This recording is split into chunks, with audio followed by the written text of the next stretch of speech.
दुनिया में कई जगह ऐसी भी हैं जिन्हें उनके खूबसूरती और खासियत से ज़्यादा उनके पीछे के निर्माण और कई रहस्यमय कारणों की वजह से जाना जाता है।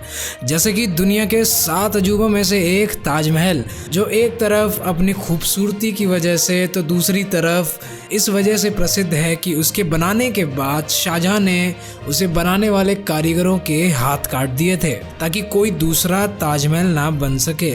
ऐसे में एक और जगह ऐसी है जो ऐसे ही कारण की वजह से सुर्खियों में है। तो आपको बता दें, रूस के पूर्वी इलाके में मौजूद 2000 किलोमीटर लंबी कोलियमा हाईवे दुनिया भर में एक बार फिर से सुर्खियों में है। इरकुट्स्क इलाके के इस रोड में एक बार फिर से इंसानी हड्डियां और कंकाल मिले हैं।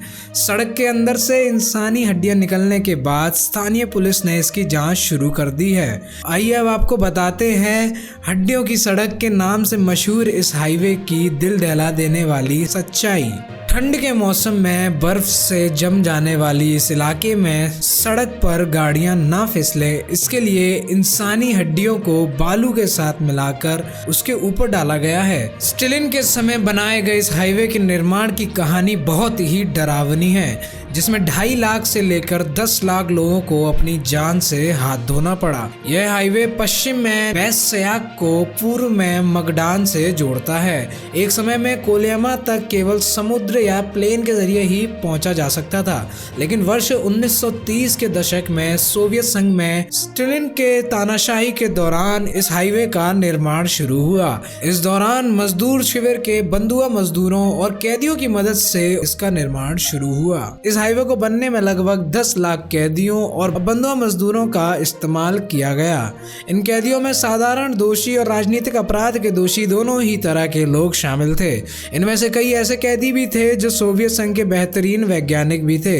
इनमें रॉकेट वैज्ञानिक जैसे लोग भी थे जो इस कैद के दौरान जिंदा रहे और उन्होंने वर्ष 1961 में रूस को अंतरिक्ष में पहला इंसान भेजने में मदद की। कोलियमा के पास 10 साल तक जेल की सजा काटने वाली 93 साल की एंटोनिना नोवोसाद कहती हैं कि सड़क को बना रहे कैदियों को कटीले तार से दूसरी ओर गिरे बेरी के दाने इकट्ठा करने पर उन्हें गोली मार दी जाती थी। मरे हुए कैदियों को वही सड़क के अंदर दफना दिया जाता था। इस इलाके में भेजे जाने वाले कैदियों के वापस लौटने के केवल 20% चांस थे। जो लोग इस शिविर से भागते भी थे वे केवल 2 हफ्तों तक ही जिंदा रह पाते थे। इस दौरान या तो वो ठंड से मर जाते थे या भालू के हमले से या फिर भूख से मर जाते थे। तो ऐसा करके इस सड़क को बनाने में करीब 10 लाख लोगों ने अपने प्राणों की आहुति दी, जिसका प्रमाण आज तक मिल रहा है। तो ये थी रूस की हड्डियों वाली सड़क की कहानी। तो आपको ये खबर कैसी लगी हमें कमेंट सेक्शन में जरूर बताएं। इसी तरह की खबरें जल्द से जल्द पाने के लिए जुड़े रहिए हमारे साथ स्वदेश में।